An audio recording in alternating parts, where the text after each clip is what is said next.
देश की सबसे बड़ी विपक्षी पार्टी के द्वारा भारत के एजुकेशन सिस्टम को लेकर के कई सवाल उठाए गए हैं, जिसमें स्कूलों का बंद होना, प्राइवेटाइजेशन को बढ़ावा देना, सरकारी स्कूल के जगह पर प्राइवेट स्कूल को और ज़्यादा बढ़ावा देना, शिक्षक भर्ती ना आने के कुछ प्रमुख कारण हैं, जिसके बारे में इस वीडियो में डिटेल में डिस्कस करेंगे। साथ ही साथ शिक्षा जगत से जुड़े कुछ अन्य महत्वपूर्ण खबरों को भी डिटेल में देखेंगे। अंत तक जुड़े रहिएगा। नमस्कार दोस्तों, मेरा नाम है नीरज। आप देख रहे हैं कैरियर बिट यूट्यूब चैनल। अगर आप इस चैनल पर पहली बार विजिट कर रहे हैं तो इसको सब्सक्राइब करते हुए बेल आइकन को प्रेस करना ना भूलें।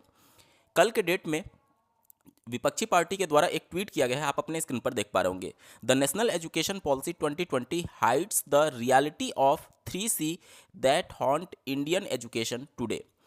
कहा यह जा रहा है कि जो नई शिक्षा नीति 2020 है, उसके आड़ में कुछ ऐसी चीज़ें छुपाई जा रही हैं जो कि इस देश की शिक्षा व्यवस्था को पूरी तरीके से चौपट कर सकता है।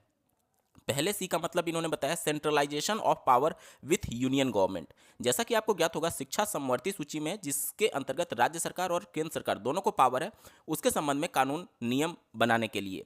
और यहाँ पर विपक्षी पार्टी ये दावा कर रही है कि ये सिस्टम को खत्म करके सेंट्रलाइज्ड पावर अपने पास यूनियन गवर्नमेंट रखना चाहती है। इसके साथ ही साथ देख सकते हैं commercialization and outsourcing of educational investment of to the private sector, यानी प्राइवेटाइजेशन को सीधे तौर पर बढ़ावा देने के लिए और शिक्षा का बाजारीकरण करने के लिए ये किया जा रहा है। आगे देख सकते हैं, ये सब बहुत ज़्यादा इंपॉर्टेंट नहीं है, लेकिन इन्होंने जो दावे किए हैं वो बहुत ज़्यादा इंपॉर्टेंट है। अब क्या दावे हैं, चलिए देखते हैं।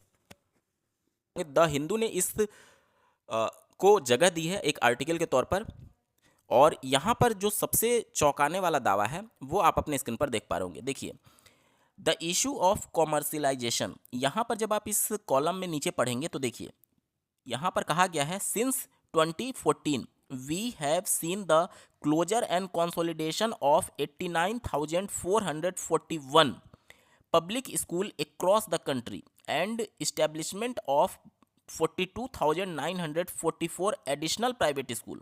कहा यह जा रहा है कि 2014 से लेकर के 2025 तक, यानी 11 वर्षों में 89,441 सरकारी विद्यालय जो हैं वो बंद किए गए हैं या फिर मर्ज किए गए हैं, और 42,944 प्राइवेट एडिशनल स्कूल को खोले गए हैं। जहां पर देश में इतनी गरीबी है, एवरेज जो सालाना आय है लोगों की वो बहुत कम है। बहुत छोटे छोटे देशों से भी यहाँ पर जो पर कैपिटा इनकम है वो कम है, और सरकारी विद्यालय जो एकमात्र सहारा होता है गरीब परिवार के लिए अपने बच्चों को शिक्षा देने के लिए, मुफ्त शिक्षा, उसको बंद किया जा रहा है लगातार, और प्राइवेट स्कूलों को लगातार बढ़ावा दिया जा रहा है। इसीलिए इन्होंने कहा है कि कॉमर्शलाइजेशन होता जा रहा है शिक्षा का।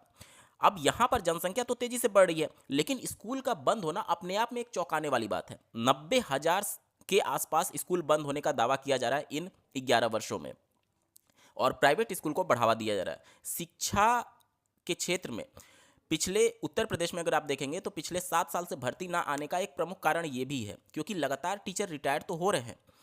अगर आप पीएबी की रिपोर्ट देखेंगे तो हर एक साल हजारों की संख्या में पोस्ट जो है वो स्वतः ही खत्म होते जा रहे हैं। ये तभी पॉसिबल होगा जब स्कूल ही बंद हो रहे हों या फिर मर्ज हो रहे हों, यानी कि छात्रों की संख्या में लगातार कमी हो रही हो।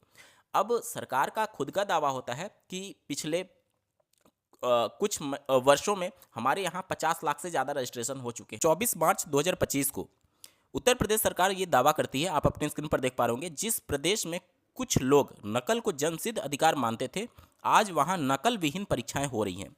बेसिक शिक्षा परिषद के जो स्कूल बंदी के कगार पर थे, आज उनमें 50 लाख से अधिक बच्चों की बढ़ोतरी हुई है। सीधे तौर पर यह दावा किया जा रहा है कि 50 लाख से ज़्यादा बच्चे नए आए हैं परिषदीय स्कूलों में चुके हैं। लेकिन जब सदन में सवाल पूछा जाता है तो कहा जाता है कि छात्र शिक्षक अनुपात के हिसाब से मानक पूर्ण है और हमें शिक्षकों की कोई भी रिक्वायरमेंट नहीं है।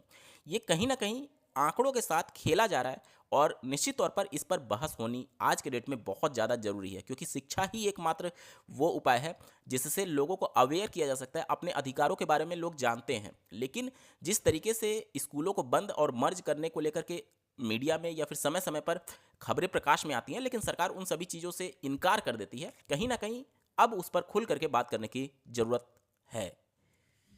चलिए बढ़ते हैं अगली खबर की तरफ। पिछले 8 साल में उत्तर प्रदेश में 8,30,000 लोगों को सरकारी नौकरियां दी गई हैं। उत्तर प्रदेश के माननीय मुख्यमंत्री जी के द्वारा एक नियुक्ति पत्र वितरण कार्यक्रम में ये दावा किया गया कि अगर पारदर्शी तरीके से नियुक्तियां नहीं होती तो कोर्ट में भर्तियां फंस जाती हैं। उत्तर प्रदेश में अगर आप देखेंगे तो शिक्षा विभाग में जितनी भी भर्तियां हुई हैं वो बिना कोर्ट के दहलीज पर पहुंचे हुई ही नहीं है। चाहे आप 68,500 की बात कर लीजिए, 69,000 की बात कर लीजिए, और 69,000 का मामला तो सुप्रीम कोर्ट में भी गया हुआ है, और पहले हाई कोर्ट, माननीय डबल बेंच, उसके बाद से सुप्रीम कोर्ट, और अब आरक्षण घोटाले को लेकर के मामले चल रहे हैं। अगर आप दिनांक 24 मार्च 2025 का सुबह के 8:21 का ट्वीट देखेंगे तो सरकार के द्वारा यह दावा किया गया कि उत्तर प्रदेश में अब तक 8 लाख से अधिक युवाओं को हमने सरकारी नौकरियां दी हैं। उसी के अगले 2 दिन बाद अगर आप 26 मार्च 2025 का सुबह का 10:36 का ट्वीट देखेंगे तो इन्होंने दावा किया है कि हमने अभी तक 8.5 लाख से अधिक नौजवानों को सरकारी नौकरी दी है। तो इन 2 दिनों में 50,000 नौकरियां दे दी गई हैं। अब दावे कितना सही हैं आप खुद देख लीजिए। बढ़ते हैं अगली खबर की तरफ। जैसा कि आपको ज्ञात होगा, उत्तर प्रदेश में डीएलएड सेकेंड और फोर्थ सेमेस्टर की परीक्षा होना प्रस्तावित है। पिछले विगत वर्षों में सेमेस्टर परीक्षाओं के दौरान एग्जामिनेशन में सुचितापूर्ण परीक्षा हो पाना काफ़ी मुश्किल हो चुका था, चुनौतीपूर्ण हो चुका था, और साथ ही साथ पेपर आउट होने जैसे कई बार मामले प्रकाश में आए। इन सबसे निपटने के लिए सचिव परीक्षा नियामक प्राधिकारी ने 30 मार्च 2024 को एक पत्र जारी किया है सभी जिला शिक्षा प्रशिक्षण संस्थान यानी डाइट को। आप अपने स्क्रीन पर देख पा रहे होंगे, डीएलएड सेमेस्टर परीक्षाओं के आयोजन हेतु परीक्षार्थियों के अनुक्रमांक को रैंडमाइज्ड करते हुए परीक्षा केंद्र आवंटन की सूचना का प्रेषण। कहा यह जा रहा है कि पहले एक ही विद्यालय के जो सीरियल से रोल नंबर थे ऐसे बैठाया जाता था एग्जामिनेशन सेंटर पर, लेकिन अब इस बार ऐसा एग्जामिनेशन सेंटर डिसाइड किया गया है और उसमें इस तरीके से सीक्वेंस में बच्चों को बैठाया जाएगा जिसमें अलग अलग विद्यालय के बच्चे आएंगे, जिससे जो सामूहिक नकल होती थी या फिर पेपर आउट होने जैसे मामले प्रकाश में आते थे उस पर काफ़ी हद तक रोक लगाई जा सकती है। स्क्रीन पर आप देख सकते हैं, अवगत कराना है कि गत वर्ष आयोजित डीएलएड परीक्षाओं के दौरान कतिपय परीक्षा केंद्रों पर सामूहिक नकल की घटनाएं प्रकाश में आई हैं, जिसके उपरांत उक्त केंद्रों पर आयोजित परीक्षा को निरस्त करते हुए पुनः परीक्षाएं संपादित करानी पड़ी, जिसके कारण विभाग की छवि जो है वो धूमिल हुई है। प्रश्नगत को गंभीरता से लेते हुए डीएलएड परीक्षाओं को नकल विहीन एवं शुचितापूर्ण संपादित कराए जाने हेतु प्रकरण को परीक्षा नियामक प्राधिकारी समिति की बैठक में दिनांक 20 मार्च 2025 में विचार के लिए प्रस्तुत किया गया। समिति द्वारा प्रकरण पर गंभीरतापूर्वक विचार करते हुए यह निष्कर्ष निकाला गया कि जनपदवार परीक्षार्थियों के अनुक्रमांक रैंडमाइजेशन करने के पश्चात परीक्षा केंद्रों का आवंटन किया जाए, जिससे परीक्षा केंद्र पर क्रमागत परीक्षार्थी अलग अलग प्रशिक्षण संस्थान के होंगे, जिससे सामूहिक नकल की घटनाओं को रोकने में सहायता होगी।